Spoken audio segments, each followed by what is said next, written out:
Hello friends, welcome to Wizard IAS. In this video, we will discuss important MCQs that are curated as per the demand of the UPSC. These are the questions of the polity sections, and it is the Vision IAS test series. Okay, so without any delay, let's start the questions. So the first question is, in the context of the basic philosophy of the Constitution, which of the following is or are the function of the Constitution? So the question is asking about the function of the Constitution. Okay, so the first statement is, it provides a set of the basic rules that allows for the coordinations among the members of the society. Second is, it specifies who has the power to make the decision in the society. The third statement is, it sets limits on what a government can impose on its citizens. So these are the three statements that are given below. So talking about the first statement states that it provides a set of the basic rules. It provides a set of the basic rules that allows for the coordination among the member of the society. So this statement is correct, quite correct, because yes, the Constitution do provide some of the basic rules that allows for the coordination amongst the member in the society. Clear? Just like you can state that state the example of the DPSP. ठीक है, सो DPSP क्या करता है? Basically it provides rules और सम of the ways ताकि society में एक कॉन्जेंशियल atmosphere बना रहे. Clear? The next statement is, it specifies who has the power to make the decision in a society. Yeah, that is quite correct, because the Constitution provides the power, let's say, to the governor and to the whatever delegates that are there. ठीक है, और let's say to the chief minister also. तो जो भी constitutional positions हैं और जो भी स्टैट्यूटरी पोजीशंस हैं उन्हें बेसिकली पावर प्रोवाइड कराता है, so that the decision can be made properly and the flow of the governance don't hamper. ठीक है. The third statement, it has set the limit on what a government can impose on its citizen. That is also quite correct. For example, let's say हमारे पास we have the article 21, right to freedom, right to life, and we have the article 19 and 91, that is the right to freedom of speech and expression. पर उसमें भी government कितना restrictions लगा सकती है, means in what proportion the government can impose the reasonable restrictions is decided by the Constitution. So hence the Constitution do impose the limit on the governance. So the correct answer is D. Clear? So the correct answer is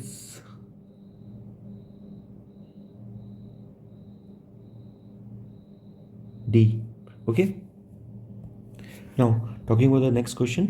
The next question is saying that the claims of the member of the scheduled caste and the scheduled tribes shall be taken into the consideration consistently with the maintenance of the efficiency of the administration in the making of the appointments to the service and the post in the connections with the affairs of the union and the state. The provision was provided in the Indian Constitution under. Means question क्या पूछ रहा है कि जो schedule caste और schedule tribes में जो भी हम रिजर्वेशन प्रोवाइड कर रहे हैं, that should be in the proportion to the maintenance of the efficiency in the administration. Means the efficiency anyhow should not be compromise while giving the reservation. So इसको किस part में constitute किया गया है? So basically talking about this thing, so it is constituted in the part 16. So part 16 में इसको constitute किया गया है, पार्ट 16 में इसके बारे में बात की गई है. So that is something that you should know. And talking about some of the more articles, so you should also know the article 335. Article 335 talks about the claims of the SC and ST. ठीक है ना, regarding the services in the post, and hence it is mentioned in the section in the part of 16th. Okay. And some more article 350A that you should know, that is the instruction in the mother tongue. Okay, so this is something that you should know. And आपको ये भी पता होना चाहिए कि just like the DPSP, the claims of the services and the post for the SC and ST, it is non-justiciable. It is non-justiciable. Okay, so this is something that we should know, that जो भी claims है SC and ST के, it is non-justiciable. Clear? Means you cannot go into the court for their enforcement. Clear? Means they can be enforced, but up to some extent, up to certain extents. So this is something you should know properly. Clear? Now, so talking about the next question. Question number 3, which of the followings are the features of the fundamental rights? So fundamental rights जो कि हमारे 12 से 35 के बीच में दिए गए हैं, उसके क्या क्या फीचर्स हैं, इसके बारे में पूछा गया हुआ है. ठीक है. So the first is they strikes balance between the individual liberty and the social control. There are some fundamental rights that are available against the arbitrary actions of the private individual. There are some fundamental rights that are available only to the citizens. All the fundamental rights are self-executory. Okay, so इसके बारे में बात करते हैं. So the first option is they strikes balance between the individual liberty and the social control. So ये option correct है, because the individual right do establish the balance between the individual liberty and the social control. So the first statement is correct. The next statement is there are some fundamental rights that are available against the arbitrary action of the private individual. So that is also true, because जैसे for example you can take the case of the habeas corpus, or you can take the whatever remedies are there in the under the article 32. So that are also available to some of the private individuals. So in the third statement is there are some fundamental rights that are available only to the citizens. Yeah, that you should also know, because that there are some fundamental rights that are exclusively available to the Indian citizens. Okay, for example, you can take the example like Article 15, Article 16, Article 19, Article 20, and Article 13. Okay, and 29 too. Clear? So these are some of the articles that are exclusively available to the citizens of the India. Article 15 means prohibition of discrimination on the race, caste, creed, place and sex, and 16 that is employment, 19 that is the right to freedom of speech, and protection in respect of the conviction and offenses, right of minorities and the religious institutions. So ये जितने भी rights हैं, these are exclusively available to the citizens of India. ठीक है, तो ये आपको पता होना चाहिए. और उसके बाद लिखा हुआ है फोर्थ ऑप्शन में that all the fundamental rights are self executory. So you should know this thing कि that all the fundamental rights are not self executory. Clear? कुछ को हमें अप्लाई कराना पड़ता है. Clear? Let's say you talking about let's say habeas, let's say the writs that are given under the article 32, so they are not self executory. Clear? So hence the correct answer will be option number A. Now moving on to the next question. With reference to the Ayushman Bharat प्रधानमंत्री Jan Arogya Yojana, consider the following statement. तो आयुष्मान भारत जन आरोग्य योजना के according कौन सा statement जो है वो सही है? The first statement is it is the world largest government funded the health care program. Okay. Next statement is the beneficiary under these schemes will be identified on the basis of the socio-economic caste census. The third question is that the National Health Authority, that is the NHA, is the nodal agency for its implementation. Now talking about the correct answer of the given question, so the correct answer is D, means all the statements are correct. Clear? So जो प्रधानमंत्री जन आरोग्य योजना है, ये obviously it is the largest world's largest health care funded program है, ये पता होना चाहिए. And whatever the beneficiaries are there under this schemes will be identified on the basis of the socio-economic caste census of 2011, and NHA, that is the National Health Authority, is the nodal implementing agency of this program. Clear? So that you should know. और basically इसमें क्या कर रहे हैं, we are making a national health authority. हम national health authority बना रहे हैं so that we can make the national digital health mission. It will be a helping hand in the national digital health mission. Clear? Now, moving on to the next question, consider the following statement regarding the recently released global economic prospect. Global economic prospect. So the first statement is it released by the IMF, that is the International Monetary Fund. It is released once in a year, यानी कि एक साल में इसको एक बार release किया जाता है. Clear? Now talking about the right answer, so the D, that is the none of them are correct. So first of all, global economic prospect, it is a report released by not the IMF but the World Bank. Clear? So global economic prospect, it is one of the report that is released by the World Bank. And talking about its release, it is release twice a year. It is release twice a year, यानी कि एक साल में इसको 2 बार release किया जाता है. Talking about some of the more reports that are released by the World Banks. So we have the Commodity Market Outlook, we have the Global Economic Prospects, which is one of the famous reports of the World Bank. Global Economic Prospects. So Global Economic Prospect, it is one of the famous reports of the World Bank. And Global Financial Development Report, Global Financial Development Report, and World Development Report, World Development Report, and Poverty and Shared Prosperity, Poverty and Shared Prosperity. Clear? So these are some of the reports that are released by the World Bank. And the Global Economic Prospects report, which is given in the question, it was released twice a year. Okay, so that you should know from this question. Now talking about the next question. So next question is regarding the schedules. So we should know the proper name of the schedules, and ये schedule किससे related है, the concerning schedule we should also know. Clear? So here it is given that fourth schedule, it's about the allocation of the seats of the Rajya Sabha to the state and the union territories. Sixth schedule, it is related to the provision relating to the administration and the control of the scheduled area. 10th schedule, it is related to the disqualification of the members of the parliament. Now which one of the following is are correct?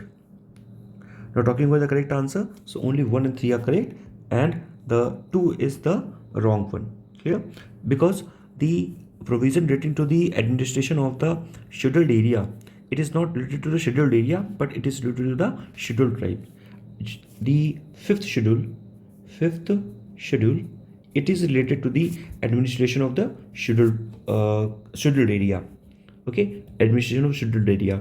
And the sixth schedule, it is related to the administration of the scheduled tribe. And obviously fourth schedule, it is related to the seats of the Rajya Sabha. And 10th schedule we have for the disqualification, and for that we have the 52nd Amendment Act of 1985, that is we have introduced the anti-defection law.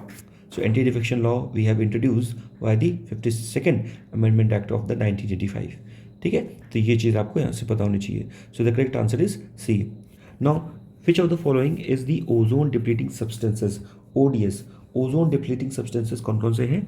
So we should know about the ozone depleting substances, means those substances by whom are the ozone layer is thinning up. Okay, उसकी thinning जो है हो रही है. So talking about the ozone depleting substances, so yes, methyl bromide is there, and hydrofluorocarbons are there, carbon tetrachloride is there. Okay, but the methyl chloroform is not one of the component. Okay, so wait a minute, methyl bromide is also one of the component.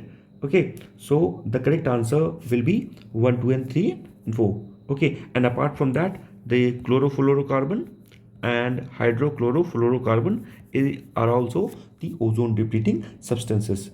Clear? So that is something that you should know. Now talking about the next question, question number 8. Which of the following recommendations of the Swan Singh Committee is incorporated in the Constitution under the fundamental right? यानी कि जो हमारे fundamental duties हैं, not fundamental right, जो fundamental duties हैं, okay, that are given in the 51A. So what were the recommendations that were given by the Swan Singh Committee was incorporated under the Constitution under the fundamental duties? Clear? So talking about duties, the first one is empower the parliament to impose the penalty or the punishment for the non-compliance with any of the fundamental duties. Duty to defend the country and render the national service when called upon to do so. Duty to pay taxes should be a fundamental duty of the citizens. No law imposing the penalty or the punishment for the non-compliance with any of the fundamental duties shall called in the question in any court. So these are some of the recommendation. So you need to state that which one of the following recommendations by the Swan Singh Committee incorporated in the fundamental duty. So the correct answer of the given question is B. that is their duty to defend the country and render the national service when called upon to do so. Means we need to serve a country when country is in the dire need. Okay, so the correct answer of the question number 8 is B. Talking about the question number 9, which of the following is not a function of the Central bureau of investigation, that is the CBI. तो CBI का इनमें से कौन सा एक function नहीं है, ये हमें इसमें बताना है. The first one is investigating the cases of the corruptions, bribery and misconduct of the central government employees. The second option is prop terror attacks including the bomb blast, hijacks, aircrafts, ships attacks and the nuclear installation and the use of the weapons of the mass destruction. Next is investigating the serious crimes having national and international ramification committed by the organized gangs of the professional criminals. Next is maintaining the crimes statistics and disseminating the criminal information. So which one of the following is not the function of the CBI? So talking about the right answer of the given question is the B, that is the probing into the attacks including the bombs, hijacks and the aircrafts and the ships attacks and the nuclear installations and the use of the weapons of the mass destruction are the things that don't comes or don't fall under the domains of the CBI, because these things are comes under the NIA, that is National Investigation Agency. ठीक है, इसके अंतर्गत आता है and which is formed in 2008 after the Mumbai blast. Clear? So the right answer of the given question is B. Next question is, with reference to the universal serial bus, it is the USB type C connectors in the news recently, consider the following statement. It is the double-sided connector with the reversibility. It is not backward compatible with the previous USB types. Now which one of the following is the correct answer? So the correct answer of the given question is B, that both the statements are correct.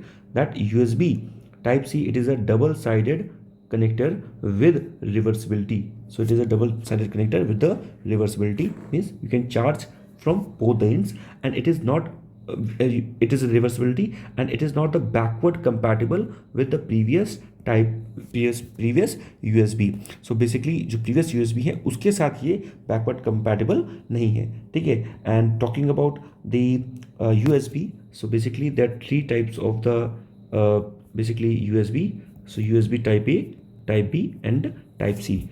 You are very much familiar with it. और basically जो भी standards हैं, so all the standards are set by the Bureau of Indian Standards, which comes under the Ministry of Consumer Affairs and the Food and Public Distribution. Clear? Now talking about the next question, question number 11. In the context of the historical underpinning of the Indian Constitution, which of the following act introduced the ordinance for the first time? So किस act ने ordinance पहली बार introduce किया था? So Indian Council Act of 1892, 1861, 1919 and 1909. So the correct answer of the given question is B, that is the Indian Council Act of 1861 was the first historical underpinning of the Indian Constitution, which introduced the ordinance for the very first time. Clear? So that you should know. Basically इसमें बात किया गया था in the 1861 they talked about some of the things, just like they associate Indians with the law making power. So इन्होंने क्या किया था in the 1861 they have associated the Indians with the law making power, just like the Raja of the Banaras, Maharaja of the Patiala and Sir Dinkar Rao, and even they have given new legislative councils to the Bengal, Punjab and the new province. Okay, and basically these were some of the things, and the portfolio system was also introduced by the Lord Canning in the 1859 under the Indian Council Act of 1861. So these were some of the things that were happened in the Act of the 1861. Now talking about the next question, the directive principles of the state policy laid down the part 4 of the Indian Constitution cannot in directive principle of the state policy laid down in the part 4 of the Indian Constitution cannot in any way override or abridge the fundamental rights guaranteed by the part 3rd. On the other hand, they have to conform to and run as the subsidiary to the fundamental rights laid down in the part 3. But the fundamental rights could be amended by the parliament by enacting the Constitutional Amendment Act. Now, in which of the following cases did the Supreme Court hold this opinion? तो किस basically court case में supreme court ने कहा था, क्या कहा था कि दैट दी जो फंडामेंटल राइट है पार्ट 3 में उसको अमेंड कर सकते हैं, but the fundamental right could be amended by the parliament by enacting the constitutional amendment act, यानी कि फंडामेंटल राइट को हम अमेंड कर सकते हैं by the constitutional amendment act. So this was said in the Champakam Dorarchi case in the 1951. So in this case, Supreme Court said that the fundamental right were given precedence over the DPSP. So this was said by the Supreme Court in the Champakan Dorarchi case. So this is something that you should know. और अगर बात किया जाए in the Golaknath case, what the Supreme Court said? Supreme Court said, even repeated the same thing, that the fundamental rights are superior or sacrosanct to the DPSP. Clear? And the Keshavanandan Bharti case of 24th of April 1973, it is basically famous for the judicial review and the basic structure of the constitution. Clear? And Minerva Mill case, what happened in the Minerva Mill case? Minerva Mill case में क्या हुआ था? Basically, Supreme Court had said that the fundamental right and the DPSP both work in a harmony. Okay? Both works in a harmony, दोनों जो हैं वो एक दूसरे के साथ हार्मनी में काम करते हैं, means they work in a balance, एक दूसरे के साथ बैलेंस में ये काम करते हैं. So basically they work together, okay, and they together constitute the core of the commitment to the social revolution. ठीक है. Now talking about the question number 13. So the question number 13 state, with reference to the 7th schedule of the Indian Constitution, consider the following statement. 7th schedule के regarding. Clear? Now 7th schedule किस बारे में है? 7th schedule आपको पता होगा basically 7th, 8th और 9th. This is for the list, language and land. So 7th one is for the list. Means central list, state list and the concurrent list. Clear? Now the first one is the banking. So banking is in the concurrent list. Agriculture is in the state list and trade union is the union list. So which one is the correct and why? So talking about the right answer. So the right answer of the given question is B, means only one pair is correct. First of all, you need to know that banking comes under the union list, not the concurrent list, and agricultural is definitely a state subject, and trade union is also the state subject. It is not the union subject, it is also the state subject. Hence the right answer is only one pair, that is second one is correct. And talking about the concurrent list, there are 52 items are there in the concurrent list, 59 articles are there in the state list, and near about 98 articles are there in the union list. Clear? Now question number 14, in which of the following judgment Supreme Court held that the harmony and the balance between the fundamental right and the directive principles of the statement policy is the part of the basic structure? I have just told you that in the Minerva Mill case in the 1980, Supreme Court said that we need to that the fundamental right and the DPSP works in harmony and maintains the balance. Together they constitute the core of the commitment to the social revolution. This is what the Supreme Court said in the Minerva Mill case. Clear? Talking about the question number 15, with reference to the Bose-Einstein condensation, often termed as the fifth state of the matter, which of the following statements are correct? The first is its existence was posited by the Albert Einstein and Indian physicist Jagdish Chandra Bose. It was formed when the atoms of the certain elements are heated near to the critical temperature. It can be used in creation of the atomic laser and the atomic clocks. So which one of the following statement is or answer is correct? So the right answer of the given question is B. That is only the third statement is correct. Why? Because it is not the Jagdish Chandra Bose that was there with the Albert Einstein, but the Satyendra Nath Bose. Satyendra Nath Bose was there with the Albert Einstein. So this is something that you should know. Clear? And the rest of option are correct. Next, talking about the next question, question number 16. Consider the following statement with respect to the freedom from the taxation for the promotion of the religion. You know that if you are promoting a religion, so you're going to be have some sort of privilege regarding the exemption from the taxes. So which one of the following statement are correct regarding that? The state should not spend the money collected by the way of the tax for the promotion of the any particular religion, obviously. Next is the provision prohibited the levy of the taxes and the fee to control the secular administration of the religious institute. Now, talking about the right answer of the given question is A. Means the first statement is correct, that the state should not spend the money for the collection by the way of the tax for the promotion of the any particular religion. This the state cannot promote or cannot profess any particular religion and collect tax for the sake of that only.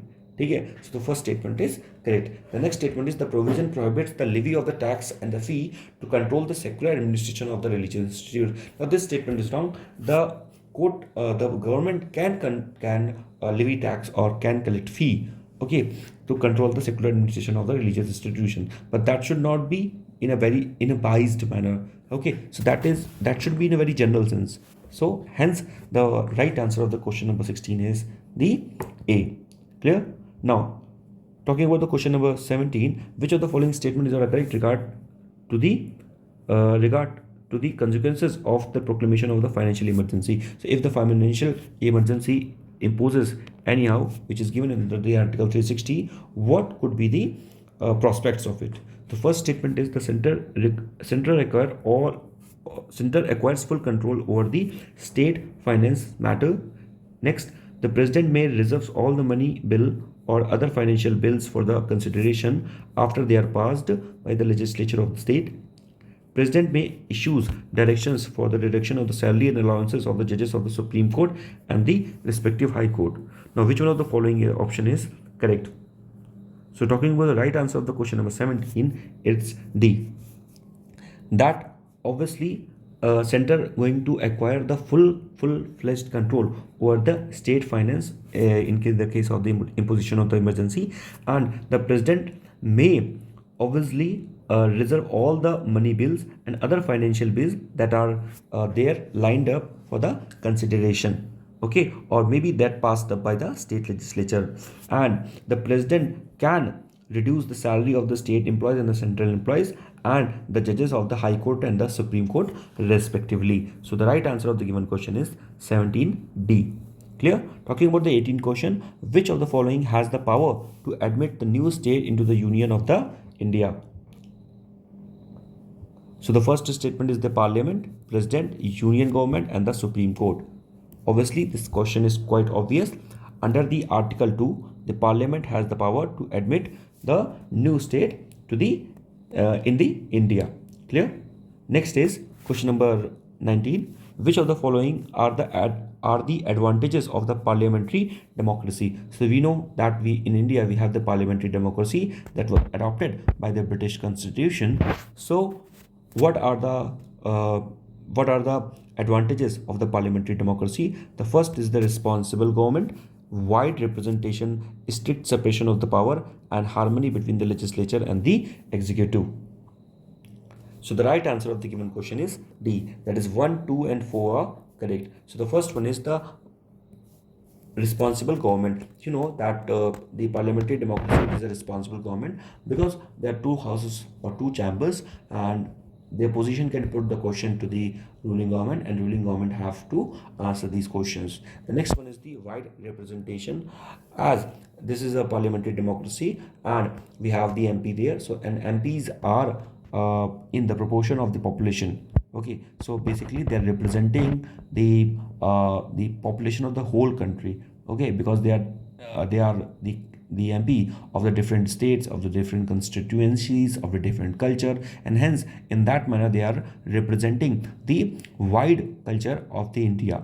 The third one is the strict separation of the power. Now, so the democracy, the parliamentary democracy don't follow the strict separation of the power. It happens only in the case of the state emergency. Let's say anyhow, if due to some reasons, the state emergency imposed in a particular state, so or in the whole country, so that will be the case where there will be uh, the government will turn in a very unitary manner. Okay, it will turn the unitary function of the state will be reflected. Okay, so there's no strict separation of the power.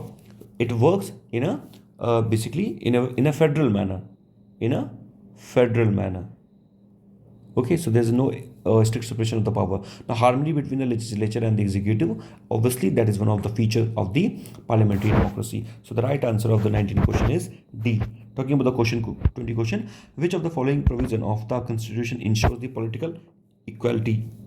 Political equality को कौन सा ensure करता है? The first statement is election based on the adult suffrage, abolition of the title, no inequality for the inclusion in the electoral roll on the ground of the religion, race, caste, or sex.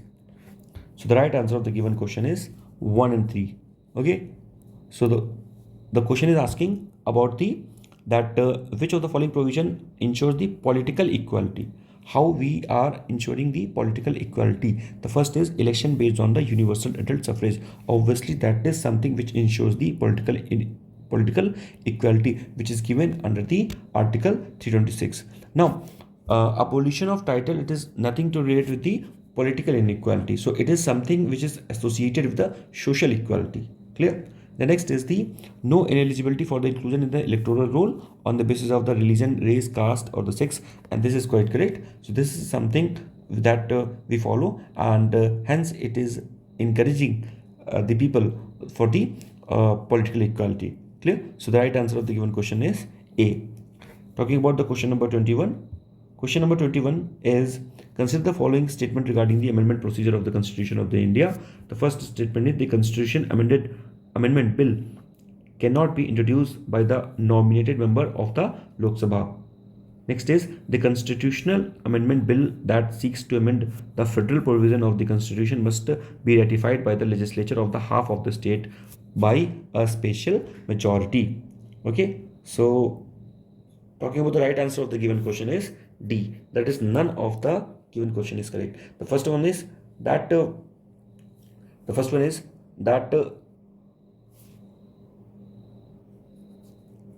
a constitutional amendment bill cannot be introduced by the nominated member of the Lok Sabha. So this statement is incorrect because it can be introduced by the nominated member of the Lok Sabha. The next statement is, a constitutional amendment bill that seeks to amend the federal provision of the Constitution must be ratified by the legislature of the half of the state by the special majority.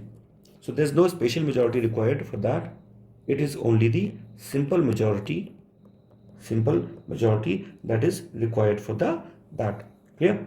And whenever constitutional amendment bill is introduced, so it can be introduced either by the minister or by the private member. Clear? So that is something that you should be clear of. Clear? Okay. And talking about the special majority.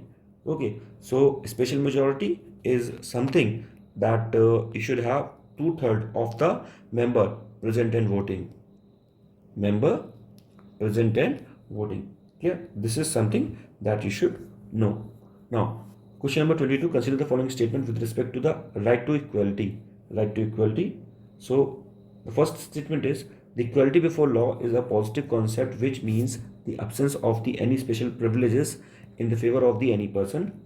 Next, where the equals and unequals are treated differently, Article 14 does not apply. So, the right answer of the given question is B. Means only statement 2 is correct. The first statement is, equality before law is the positive concept which means the absence of any special privileges in the favor of the person. So basically it is not the positive, it is the negative concept which means the absence of the any special privilege in the favor of any person. So it is a negative concept. Okay, equality before law means no person is having any special privilege. Okay, if they are having a special privilege, that will be a positive concept. So because they are not having any special privilege, hence it is a negative concept. Okay, so that you should know from here. So the right answer of the, and obviously where the equals and unequals are treated differently, Article 14 does not apply there. Hence, the right answer is option number B. Clear? Now, which of the following are the unitary features of the Indian Constitution? The first is the single constitution, emergency provision, all India services, integrated election machinery, and appointment of the governor. So the right answer of the given question is D. All of the given options are the feature of the unitary features of the Indian Constitution, whether it is single constitution and other it is emergency provision, could be state or the national emergency under 352 and 356, all India services, integrated election machinery, and appointment of the governor too. As we say that the governor is the representative of the center in the state. Okay, so the question number 24 is talking about which of the following rights abolishes untouchability and prohibits its practice as a fundamental right. So the right answer of the given question is right to equality. So right to equality, which is given under the Article 14 to 18. Okay, it is something that abolishes the untouchability and prohibits its practice as a fundamental right. Now, so last question of this video, because we are going to do only up to 25. So the last question is regarding the State Human Right Commission. So the first statement is the commission has no power to punish the violators of the human rights nor award any relief, including the monetary relief, to the victims. The commission submits its annual or the special reports to the governor of the state. Clear? So the right answer of the given question is A. That it has no power to publish the violators of the human rights nor award any relief, including the monetary relief to the victim. So basically it is just this human right commission, whether it is state human right commission or national human right commissions, they are only recommendatory in the nature. Okay, and basically the State Human Right Commission and the National Human Right Commission, they were formed under the Protection of the Human Right Act of the 1993. So under the Protection of the Human Right Act of 1993, National Human Right Commission and the State Human Right Commissions were formed, and they are only recommendatory in the nature. And as the statement second is saying, the commission submits its annual report, special report, to the governor of the state. So it is not the governor, it is the state government. Okay, it's not the government, it is the state government. Clear? Now, so I will meet you in the next video. There we will discuss from questions from the question number 26. Till then, take a goodbye. Jai Hind.